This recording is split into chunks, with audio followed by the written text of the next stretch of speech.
Hi, and welcome to my YouTube channel.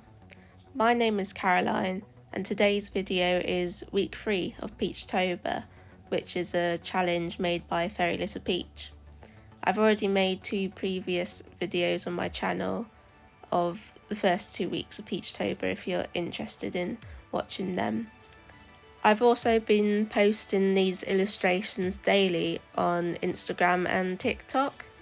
You can find me on Instagram at arty_caro and TikTok at artycaro without the underscore.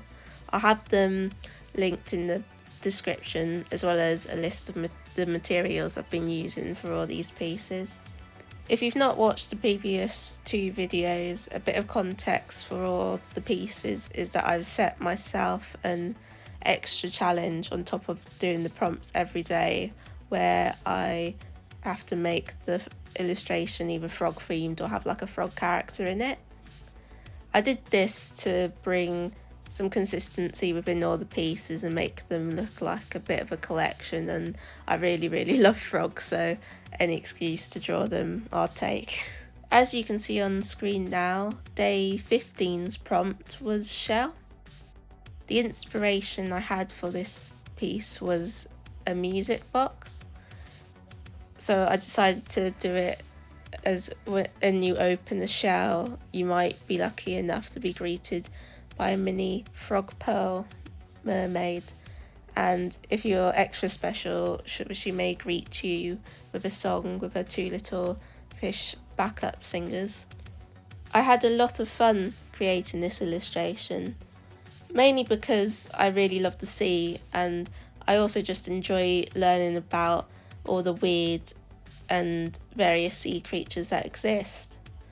I actually find learning about sea creatures a bit more interesting than wildlife in general. I do think this is just because the sea's so mysterious and quite undiscoverable. Like, we don't really know what exists down there in the very deepest parts. It's kind of scary to think about, but fascinating at the same time.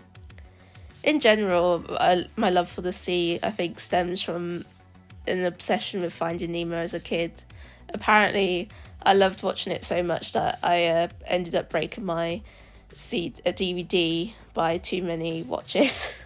The most challenging thing I actually found about this piece was coming up for the colours of the mermaid itself. This is mainly because I have the Little Mermaid Ariel's colour scheme ingrained in my brain, with a bright red hair, purple shell bra and green tail. I did kind of keep the purple for the bra, except it's starfish instead of a shell, but it just wouldn't make sense for me to use green for the tail since frog's already green. So I ended up using red since it's its complementary colour and to contrast well against the green. Day 16's prompt was trunk. I ended up exploring 2 definitions for the word trunk within this piece, one being trunk as in elephant's trunk and the other as in suitcases or luggage. The main idea of this piece is that a group of frogs are travelling on an adventure somewhere new, and they have this really kind, helpful elephant friend who's letting 2 of them sit on him while they travel, and is also carrying all their luggage, which not a job I want to do, but the elephant's very strong and doesn't mind helping them out. One of my favourite parts to paint in this piece was the texture of the elephant's skin. It was just really interesting to think of how to make it look that kind of wrinkled and dry texture. I mainly used lots of lines and crossed them over a lot to kind of suggest this. I was not lacking in reference for drawing an elephant for this piece because my mum's a massive fan of elephants. They're her favourite animal, and so in our lounge we have like loads of different elephant figurines. They're not really realistic as in the poses they're in, but realistic as in the anatomy and the like skin textures, so it was really helpful to have them around to look at, to help think of how am I gonna approach painting the skin in watercolour to give it an authentic look. I apologise in advance, but I don't have any of the footage of me outlining the elephant itself. I was filming and I just didn't notice that it stopped filming because my phone had run out of storage. It was quite a shame, really, because I've found that it's probably some of the best line work I've done so far, as in my steadiness. I think I was more cautious because it was quite a really dark colour, and the closest I've come to lining in black so far, with a brush anyway, I have done one piece where I outlined with a black fineliner, but that's quite different.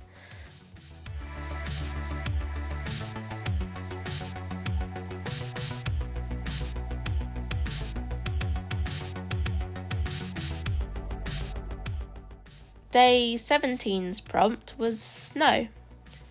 I kept it quite simple compositionally for this piece and just chose to do a frog character doing a snow angel. Despite this though, I really enjoyed the process, and I also really like how it turned out. I think I managed to recreate the idea of snow quite well, which it was quite challenging because obviously snow's pure white, so you have to think about painting just the shadows to give the suggestion that there is snow. I've also found while painting all these Peachtober illustrations that for white objects I really like to use purple shades for creating shadows. I found it's a lot more effective than using, say, grey, and just stands out really well. I think it especially works well for snow and clouds in the sky for using cool purple shades, because I don't know about you, but with snow I always associate it with cool tones, probably because it's winter, I guess, and obviously the sky is generally blue, and so blue's a cool tone. The inspiration behind the outfit for this guy is what I would wear when I'd go out in the snow as a little kid. Except for the puffer jacket, I don't think I've ever had one of those. I'd more likely just layer on a couple hoodies and then a raincoat or something like that. But I thought it'd be really fun to draw one, and I do think they look adorable on small children. But I've always been a fan of bobble hats, so I had to give him a bobble on his hat. And of course, you've got to be wrapped up tight in a scarf, and Wellington boots, because some trainers and shoes, the snow will just kind of soak through, and that's just a nasty experience. Like, you need your Wellingtons. For the colour scheme of his like clothing, I did mainly use warmer colours, since for the purple shades of the snow I'm already using quite cool tones, so just to create some contrast and make him stand out more was the reasoning behind that. Day 18's prompt was wing. I actually had a bit of difficulty coming up for the idea of this piece, mainly because when I think of wing, I automatically think of these butterfly frog creatures that I draw a lot. They're basically just normal frogs with butterfly wings, as the name suggests.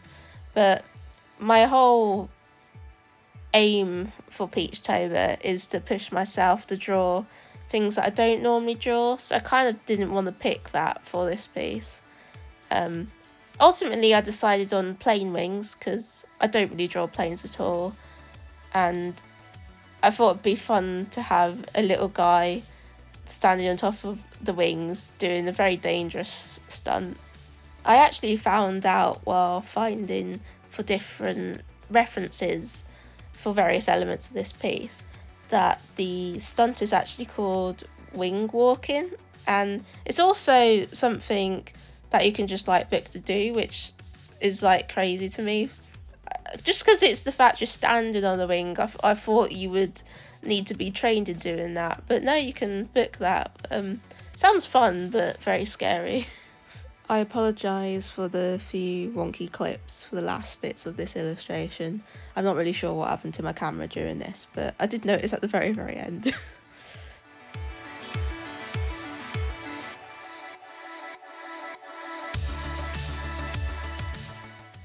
Day 19's prompt was boots, and I absolutely love ABBA, as well as the outfits they'd wear, especially the white platform boots. I love those boots so much that I splurged on getting a pair myself earlier this year, and so it just made perfect sense that the kind of boot that needed to be in this drawing was white platform boots.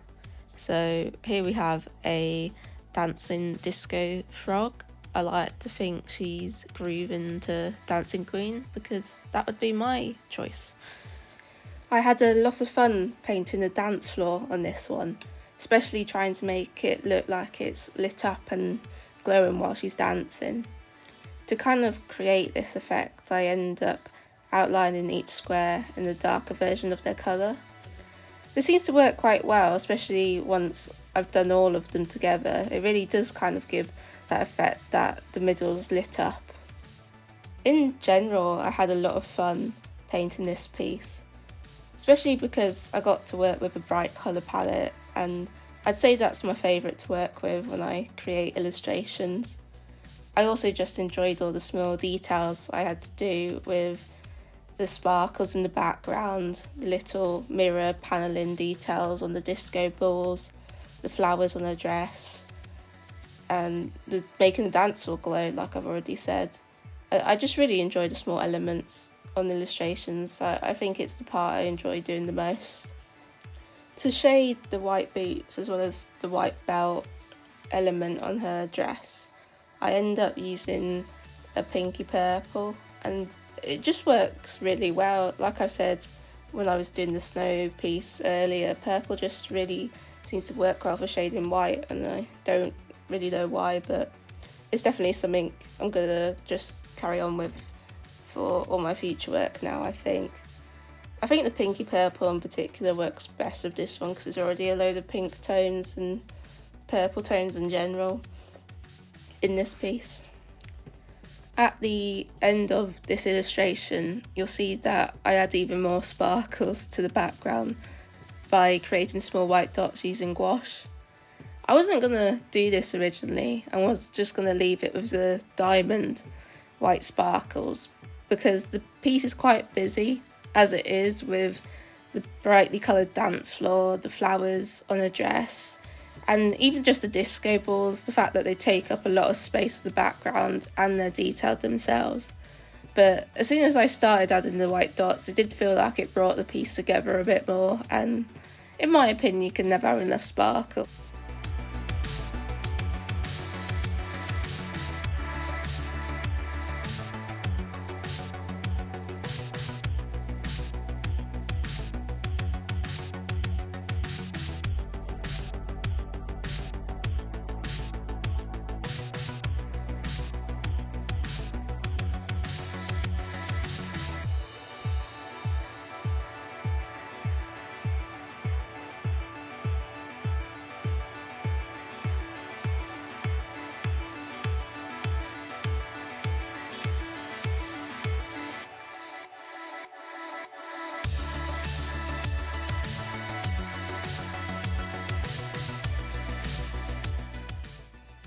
Day 20's prompt was spaceship. I really enjoyed this one, especially both the idea behind it and the fact that was an excuse to paint a galaxy. I've not really painted one in a while, but I really enjoy painting them because I can just add loads of details of dots for stars, and you get to draw loads of planets, and I really enjoy it. The inspiration behind this piece is based on the trope of where aliens always abduct cows, so I thought this duo of aliens would abduct some frogs instead, especially because I think if aliens knew frogs existed, they would love them. I think they'd just be their number one fan. That's kind of why I made the spaceship look like a bit of a frog, as if they love frogs so much that they were like, they need to make everything they own frog themed. I gave the frogs a mixture of blank expressions and scared ones, because obviously they're not going to know what's happening to them. You know, anything could happen technically, but at the end of the day they're also frogs and just always have that blank expression, which personally I love. That's what makes them quite cute and funny to me. Once I got to this part of the painting where I've pretty much laid down all the base colours for each element, I started to think that the background wasn't dark enough. It didn't really feel like a proper night sky or a space sky in general, so I decided to go over it in a darker blue, but I don't paint it on precisely. I kind of use circle motions, and I also leave a bit of space around each element. And not only do I think this is quite effective for kind of suggesting that the stars are glowing, and the same with the abduction light, but it just makes it feel a bit more like a galactic sky, especially because when you look up or you look at pictures of space, it's never just a pure colour. There's lots of colours there, and I think it'd be fun to do a kind of space themed illustration again, but explore adding even more colours using like purples and pinks in. I kind of didn't so much do that in this one because I ended up using pink and purple for like a few of the planets, so they wouldn't really stand out as well if I'd done that. But if I plan out my colours a bit more for another one, I think it'd be fun to explore a more varied coloured background.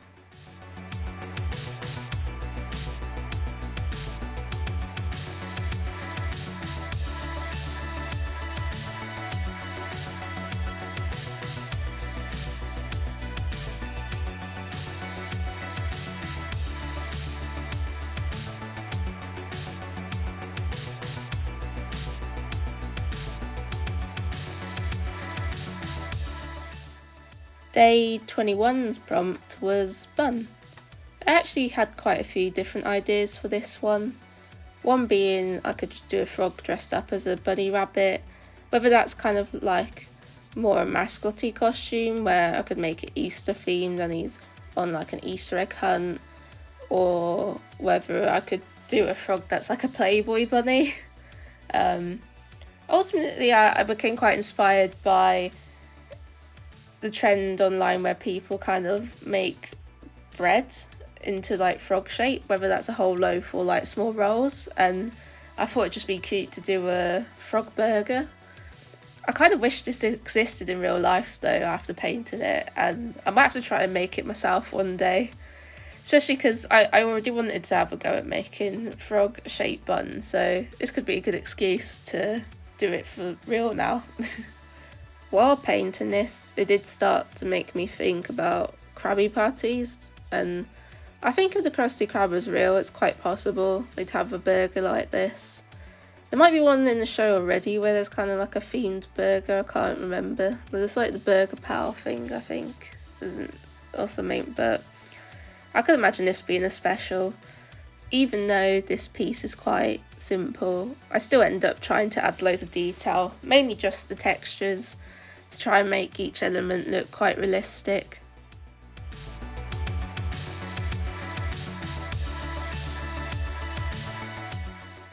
In my previous two videos, I just have 7 pieces in each one, but overall there's 31 and it doesn't quite perfectly fit into 4 weeks, so this video's got 8 and then the next video will have the last 9. Therefore, day 22's prompt was globe. The backstory behind this idea is slightly funny. So in the UK it's very common to sing hymns every week in primary school, and one of my school's favourite one to sing was that he's got the whole world in his hands, kind of talking about Jesus having the world in his hands or something like that, and I couldn't stop thinking about that and thought it'd be funny to do a parody of it but it's the frog's got the whole world on its tongue. I had fun drawing out this piece because it's kind of a bit of weird perspective, which I wouldn't say I explore that often, but the fact that like the world is close to you but you've got to suggest that the tongue's actually really long and so the frog's quite far away, I think it kind of works quite well.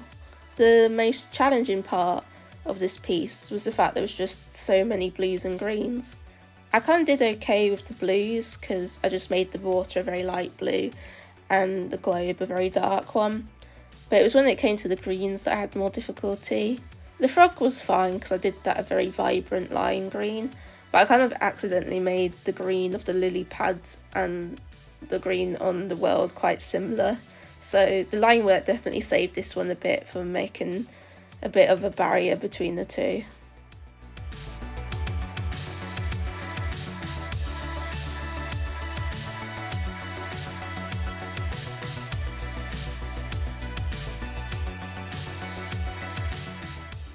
This is the end of Peachtober week 3.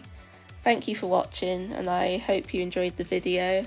Let me know in the comments below which piece was your favourite, and I'll see you next time for the very last week of Peachtober.